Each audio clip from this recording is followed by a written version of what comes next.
I'm not down with Gavin Newsom because my issue with Gavin Newsom is like, listen, you look great in those blue suits. You're very articulate, very smart, very quick-witted. I love how you've been trolling Trump because I thought that was necessary. Can't ignore the fact that there's no way I can see you winning an election with some of the things that have been happening in the state of California. They could have done it, but no. We're going to hold this hostage. And, you're right, the people are the ones who pay. But, you mentioned our governor. He used the words culturally normal. He said the party needs to get more culturally normal. He needs to get more culturally normal. I actually like Gavin Newsom a little bit anyway. I like him. What does that mean to you, culturally normal? What do you think he means? What does it mean? I do not know what he means. As the person who said Democrats are too weak and woke, I think that's your quote. This has got to be what you're talking about. Well, look, I think I will just say what happens in New York City does not work in other places of the country, right? Doesn't work there either. Smith and Bill Maher tag team to torch Gavin Newsom over what they see as failed leadership in California. California keeps dominating the headlines for all the wrong reasons. The damage runs so deep that even Democrats are turning on their own, and it's stunning to watch. If you're hungry for truly fearless political commentary, hit subscribe, and let's continue. Find somebody who can lead. Gavin Newsom is out here in California. Pulling off in his own way what I think he wants to. He's being known more for trolling Trump on his podcast or with other interviews than what he's actually doing in the state of California. They think that's leadership because they don't have it. They know what they're doing. These politicians know. They know where the money is. They know how to get some of it too. Because Marjorie Taylor Greene came into office, she was worth a couple of $100,000 according to the reports. How the hell do you leave the party and you worth $25 million? Where'd it come from?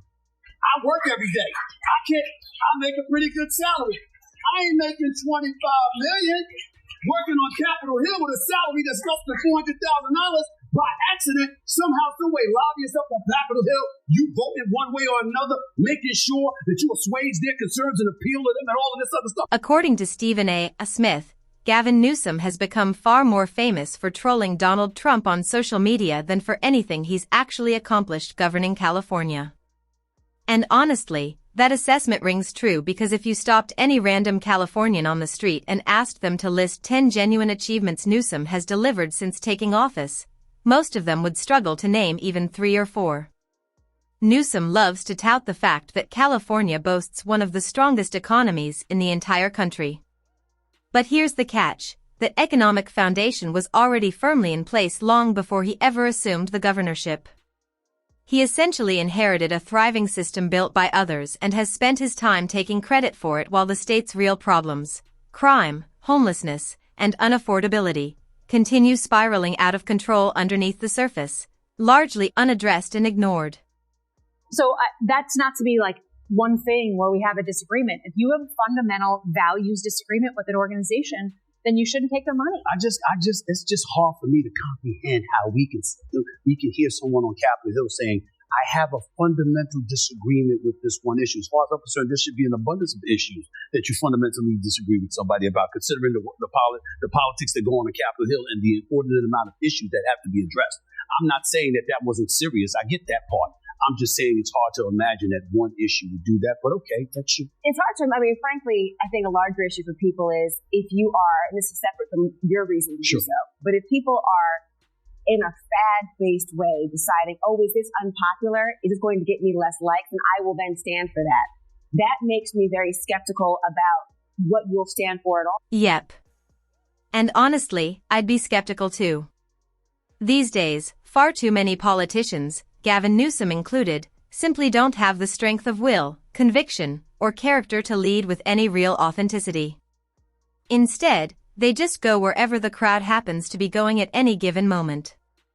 So, if a particular policy or ideology doesn't resonate with public sentiment or risks ruffling feathers, they conveniently avoid addressing it altogether, even when that very issue is genuinely important and demands real attention. Instead, they chase whatever topics will rack up the most likes, shares, and approval ratings on social media, prioritizing optics over substance every single time. It's become less about genuine leadership and more about performance, image management, and political survival.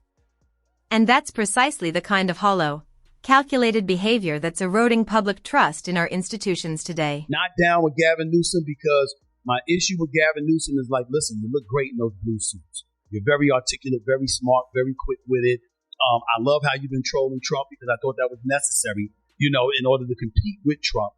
But I can't ignore the fact that you're number one in unemployment, number one in homelessness and poverty and all of this other stuff and the price of the affordability issues in California. I can't ignore all of it. I can't ignore the fact that there's no way I can see you winning an election with some of the things that have been happening in the state of California. Stephen A. Smith doesn't see Gavin Newsom winning any national election anytime soon, largely because of his troubling track record in California. According to Stephen A. Smith, Newsom has built one of the most criticized gubernatorial records in America, and because of that, he faces a serious uphill battle if he ever wants to be elected president. In fact, Stephen A. Smith openly admits that Newsom looks the part on the surface. He carries himself well, dresses sharply in tailored suits, and certainly photographs like a polished presidential candidate. But looking the part and actually being qualified for the part are two completely different things.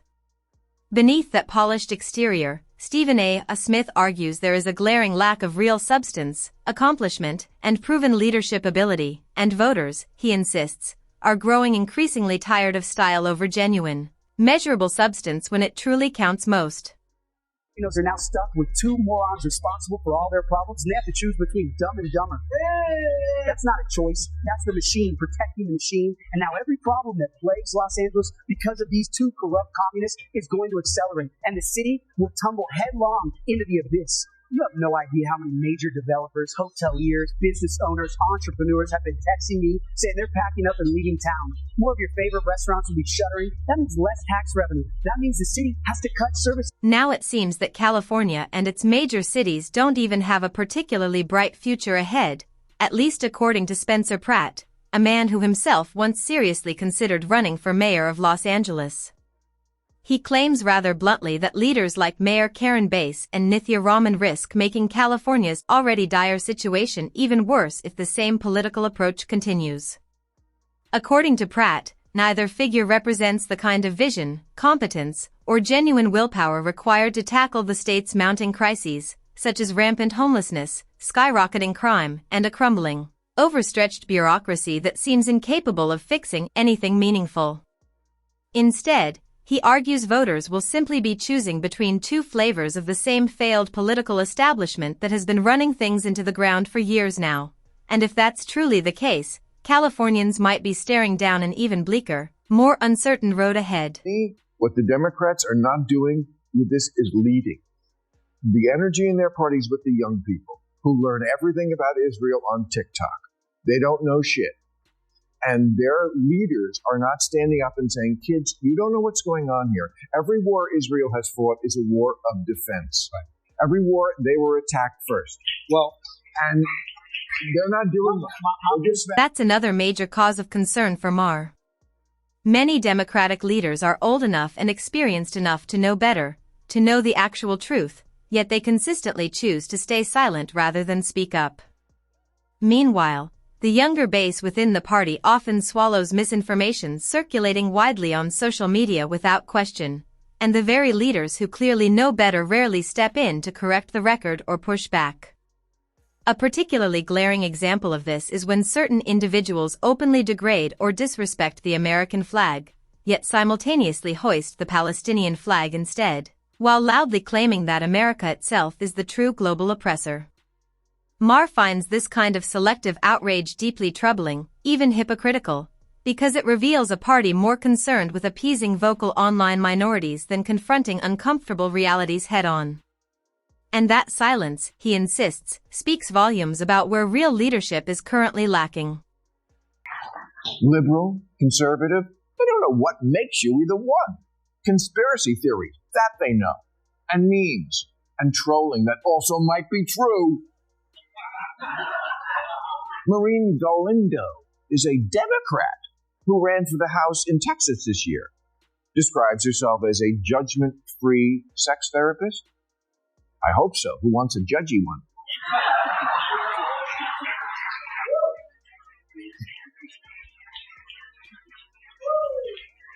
What would that be? Well, plainly, your dick's too small. Okay, so she's judgment-free, namaste. But she's also said during the campaign she wants to turn the ICE detention center in her district into a prison for Zionism. That's the real problem. We keep electing the wrong leaders who seem far more interested in towing the party line than in actually solving the problems that affect everyday, ordinary people. Take Mean Galindo, for example. If she's elected to Congress, she could become a serious liability for the Democratic Party. Her remarks fall so far below the bar set by core DNC values that even Bill Maher, who is no stranger to controversy himself, felt compelled to push back and publicly call her out on national television.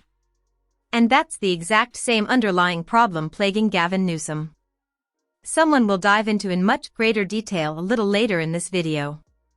But first, let's hear exactly what Stephen A. Smith had to say about all of this, because his unfiltered take might genuinely surprise you and completely change the way you see this entire situation unfolding right now. Full stop.